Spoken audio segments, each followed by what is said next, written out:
Coming up on Jerusalem Dateline, mounting pressure over the humanitarian crisis in Gaza and the battle over the narrative about its scope and how it came to be. And the new woke right in America playing a part in the rise of isolationism. Plus, the U.S. developing a Golden Dome system, which one expert describes as the Iron Dome on steroids. And Aleeza Ben Shalom, the Jewish Matchmaker. All this and more coming up on this edition of Jerusalem Dateline. Hello and welcome to this edition of Jerusalem Dateline. I'm Julie Stahl. Efforts are being made to get humanitarian aid to Gazans, but the question is whether it's working. And if it's not working, why? Our correspondents Chuck Holton and Paul Petit bring the latest on the situation in Gaza and on the calls for a two-state solution coming from France. Take a look. The Israeli military faced mounting pressure to ease the humanitarian crisis in Gaza. In response, the IDF announced new measures to expand aid delivery, both by land and air. In order to reach even more civilians, the IDF has conducted an airdrop operation of humanitarian supplies led by COGAT with international aid organizations.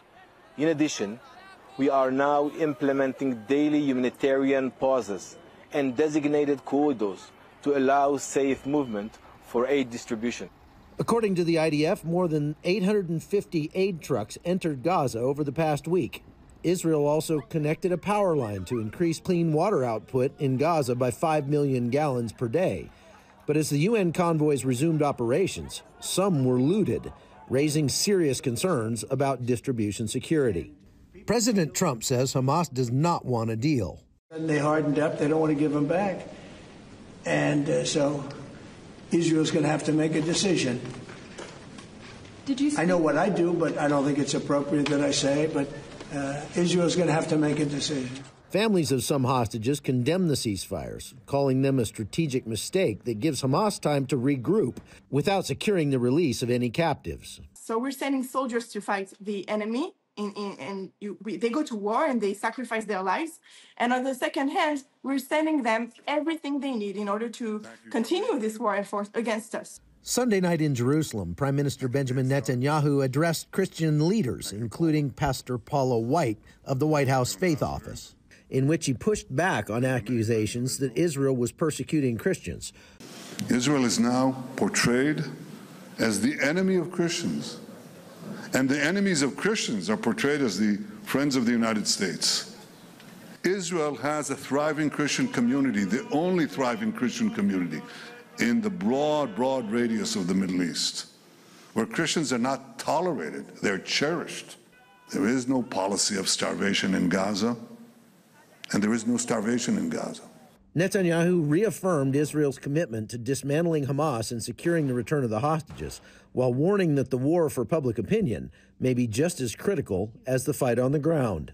Meanwhile, the United Nations is holding a meeting of high-level officials to promote a two-state solution to the Israel-Palestinian conflict, co-chaired by the foreign ministers of France and Saudi Arabia. Israel opposes a Palestinian state. The U.S. calls the meeting unproductive to ending the war in Gaza. Both are boycotting the meeting. From Jerusalem, I'm Chuck Holton for CBN News. Explosions Monday night. Humanitarian aid drops by morning, opposing scenes in Israel's war in Gaza.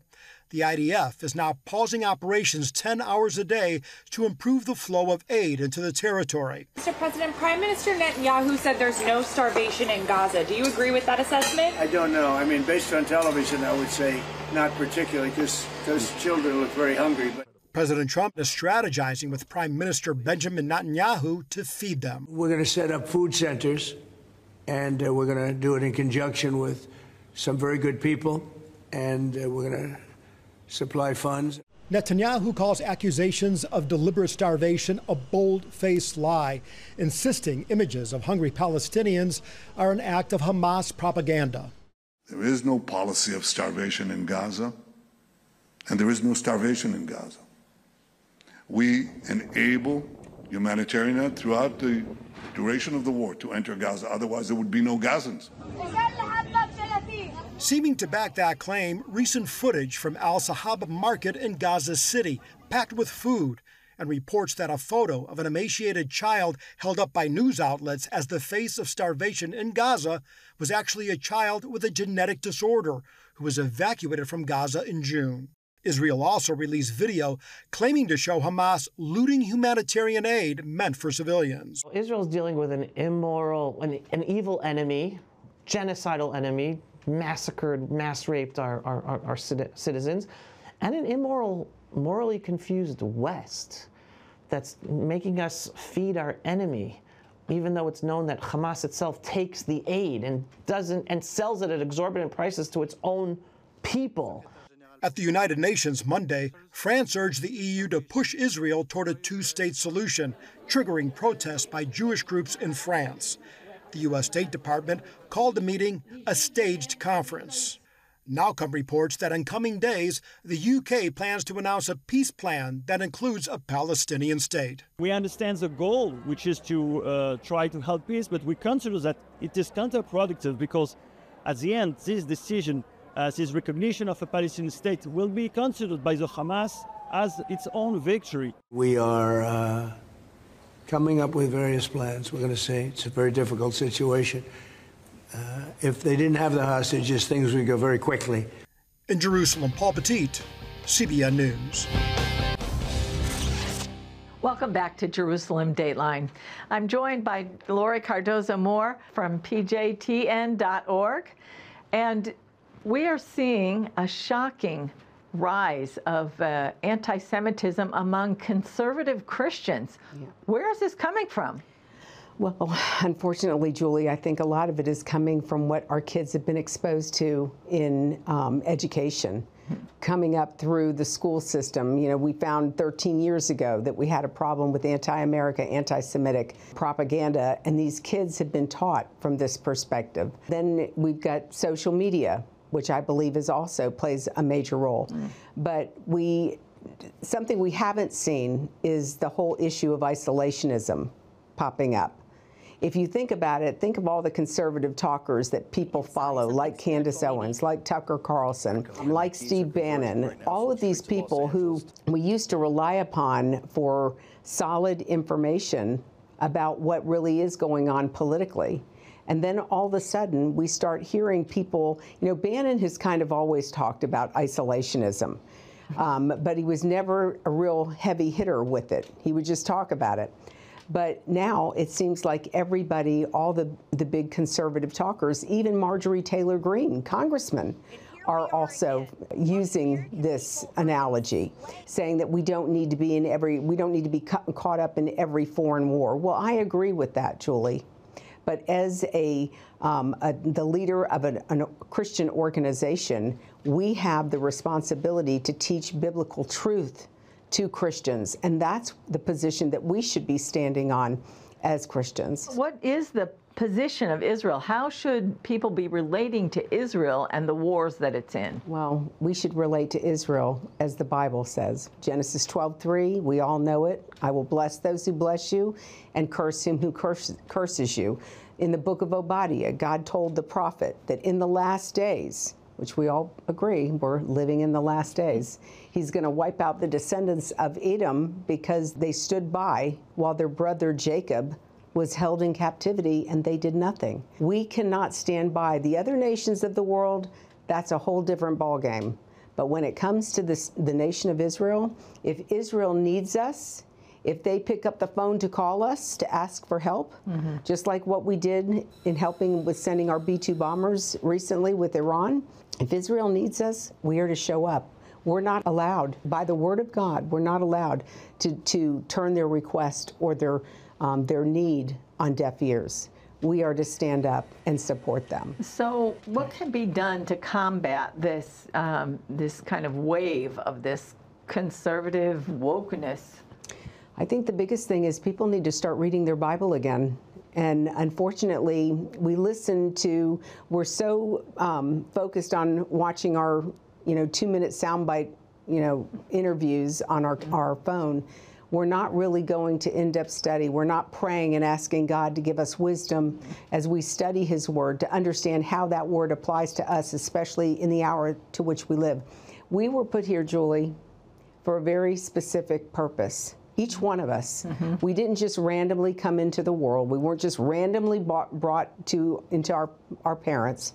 We were put here for a purpose. And our mission, our goal, is to try to help Christians understand that if God put us here today, not 500 years ago or 1,000 years ago, then He obviously has a call and a purpose for us. And we're trying to help Christians to seek God, to find out what is your place in this mission, in this world. Why did God put you here? That's the question we have to ask, especially at a time when could a nation be born in a day? We're living in that time when that nation, yeah, and here we are right here in Jerusalem where it all started. So it's critically important, and I think too often I find people that follow these people like Tucker and Candace, I find that those people are not educated enough. They're biblically illiterate, and that's going to be to our detriment. Laurie, thank you so much for being with us and sharing with us. Thank you, Julie, for having me. It's great to be back. Imagine the damage that could be done by a nuclear weapon exploding 200 miles above the Earth. CBN's Gary Lane interviewed an expert who has studied this possibility and explains the Golden Dome defense system the U.S. is currently developing. The U.S. Golden Dome missile defense system is progressing and is currently in the early stages of development, following congressional and presidential approval for $175 billion in funding over 3 years. However, the question remains, will this system effectively protect America from drone attacks and electromagnetic pulse bomb threats? Well, joining us to discuss this topic is Dr. William Forsen. He's an expert on EMPs and the author of several fictional works on that subject, including his latest book, 5 Years After. Bill, first explain for our viewers just how capable are U.S. enemies to deliver an EMP over the country, and what effect would it have on the nation? Okay, EMP, shorthand for electromagnetic pulse weapon, is created by taking a nuclear weapon, put it on an ICBM, launch it above the center of the United States, 200 miles out. When the warhead blows, it sets up an electrostatic discharge and gamma ray bursts called, the Compton effect. When that hits the Earth's surface, it feeds into all our wiring. Actually, the millions of miles of antennas and wiring becomes antennas, blows out the power grid. 1 second after, we are without power. Worst case scenario, 3 such weapons. This is precisely what Golden Dome is going to address. Well, we've discussed before that an EMP attack would not only destroy the power grid, but also disrupt the U.S. water supply, which relies on electricity. Please tell us more. Okay, I call it like a Maslow's hierarchy of disaster. Literally within that first second after it blows, the water supply where you are, Virginia Beach, me in Asheville, across the nation, the water supply shuts down because they rely on electrical pumping stations. Electricity is a fundamental building block of a 21st century, 20th century society. We lose our water. We lose all our pharmacies. Within 2 to 3 days, we're running out of key medications for a lot of people. We lose food supply. 15 to 20 days out, food supply is gone, if not already rotten, because a lot of it is refrigerated. Bad one, command and control. What happens when the bad guys start figuring out the police can no longer be effective? All of these things added together are a perfect storm of disaster. According to 2 congressional studies in 2002 and in 2009, 80 to 90% of our population would die within a year. And we're talking electrical and other losses that would take years to rebuild, not months, correct? Yeah, DOE did a study some years back, estimated that 80% of the electrical grid of the United States would still be offline after 5 years after a major EMP attack. That means 80% electrical systems are gone. but the population is also down by 80 to 90%. It's a worst case scenario. Well, Congress and President Trump have approved spending $175 billion for the Golden Dome system over 3 years, and some say it may eventually require as much as $750 billion or more to get a workable system up and running. So just how capable, then, would the Golden Dome be to stop an EMP if one were placed atop a long-range ballistic missile and it were shot down by the Golden Dome? Wouldn't its electromagnetic pulse still wreak havoc on the electrical grid? Okay, Golden Dome is, the Israeli system of Iron Dome and Jacob's Sling. Golden Dome is Iron Dome on steroids. The Israeli defense system is point defense for short-range rockets. This is strategic defense covering east-west. It covers the entire United States by launching counter-missile batteries before the enemy weapon is even in range. And it is an ideal solution for EMP because it would be only a few weapons were going to be launched. But look at it this way. We spend we spend $200 billion on it. If we lose our electrical grid, if all that shuts down, estimates are that it's over $100 trillion in infrastructure in the United States. It's all blown off. So the analogy I give, would you own a house and not have an insurance policy on it? This is an insurance policy. Bill, could an EMP be delivered by a drone? And just how effective would the Golden Dome be to protect the U.S. from an EMP drone attack? No, those are low-level weapon systems. To get a good, to get a catastrophic EMP, you have to launch the weapon out into space. It's just part of one of the components of an EMP. If you detonate it low in the atmosphere, you don't create the EMP effect that you would out in space. When we did a test on this in 1962, 1 megaton warhead lofted 200 miles up Johnson Island. It blew out part of the Hawaiian grid 500 miles away. So you see the situation there. It's a line of sight event. Drones and all that, goes to point defense for low-level types of attacks, not EMPs. I'm joined by Alisa Ben Shalom, author of Matchmaker. Alisa, welcome to Jerusalem Dateline. Thank you for having me. Now, you're also the star of the Netflix hit Jewish Matchmaking. What gives you so much joy? What motivates you to help people find matches, marriage, everlasting love? I love bringing people together because I think at the foundation of the world are couples, and those couples build communities, and our communities build and change the world. Wow. That is powerful. Now, so one of the things that you help people go through in your book is how to date and what the proper way is to date. And you talk about 5 dates, not more than 5 hours each, not more than 5 days in between. What is with 5? Why 5?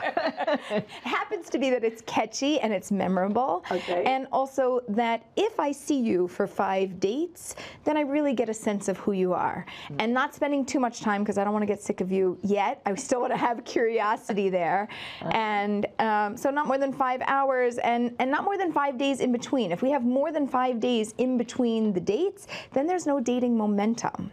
So we need all of these things to be the perfect recipe to build a budding romance. I like that. So now Israel has been fighting wars big time for the last almost 2 years. Do you find that is causing Jewish people inside Israel, outside Israel, to want to date and get married, or are they dating less? In Israel, it's been more challenging to date because we have more people that are unfortunately fighting a different war, not the relationship war. Right. So it's been much more challenging for us to bring people together. Outside of Israel, there's been a very strong motivation of, I need to get married, I need to find my person, I want Jewish continuity to be there, and now is the time. They're feeling a sense of urgency, and the war has prompted that. Do they want to come back to Israel? Many, many people, Really? believe it or not, have told me I would much rather be in Israel than outside of Israel watching this war. Wow, that's pretty powerful. You talk about a high-quality human being. What does that mean? A high-quality human is somebody who treats you and themselves with respect, holds themselves in a high regard as well as you, and can be playful in the nature of a relationship, but not in terms of playing games. Right. And I think that the boy next door, or the girl next door, or somebody who seems a little bit too, I'll call it boring, often ends up being what I call the HQH, the high quality human that we actually crave and want and need for stability in our lives. Wow, so how does someone know that they found that person? So often they will be underwhelmed, not overwhelmed with that person. They will feel calm, they will feel confident, they will feel at ease with them, but it won't be sparks and amazing and just the most incredible thing, the most exciting thing ever. It won't feel like that because there's so much more stability and so much more grounding in it. It just seems to work and it just seems to make sense and we get along and things are going very well. So how can someone know that they're what they're looking for, or how they're who they should approach or receive from? I think it's important that people decide what their values are and search for somebody who's in alignment with those values. We want somebody who is heading in a similar direction to us, and at the end of our lives, we've helped each other to grow and to get to that place that we really want to be. Mm-hmm. So we need somebody who's in alignment with our values, and the first place is your first soulmate is you. Find yourself, and then find somebody who matches who you are. Okay, and what kind of tips can you give singles if they're looking for someone? Number one, never give up. Know your person is out there. We each have a soulmate, a beshert, as we call it in Hebrew, and we need to know that this person exists in this world, and it's our job to find them. It's not a mystery. And get support. Get the people around you to help you. Let them know I'm searching for somebody. Maybe you know somebody. Network same way that you would for business. Do that with your personal life as well, and bring people in to help you find your person. Now, you're the Jewish matchmaker. Do you help non-Jewish people, Christians or Messianic Jews find mates? So we have an interconnected matchmaking network of people from all across the world, from all different faiths and backgrounds. So I collaborate with Christian matchmakers, and my job is to bring the right people together. I don't have the right network, but I do have a network of matchmakers to make a match with. Wow, that's great. Alisa Ben Shalom, thank you so much for the work you do and for joining us. Thank you for having me. That's all for this edition of Jerusalem Dateline. Thanks for joining us. Remember, you can follow us on social media, and you can access CBN content through our CBN News and other CBN apps. And don't forget to sign up for our email blasts so you can keep up with breaking news. Please keep praying for the peace of Jerusalem, that God would thwart the plans of evil men and that his justice would prevail. And as always, that all the hostages would come home safely and soon. And in light of the hostages, we'll leave you with a scripture from Psalm 71. It's verse 4. Rescue me, my God, from the hand of the wicked and from the hand of the unrighteous and cruel man. And remember, the God who watches over Israel and you and me neither slumbers nor sleeps.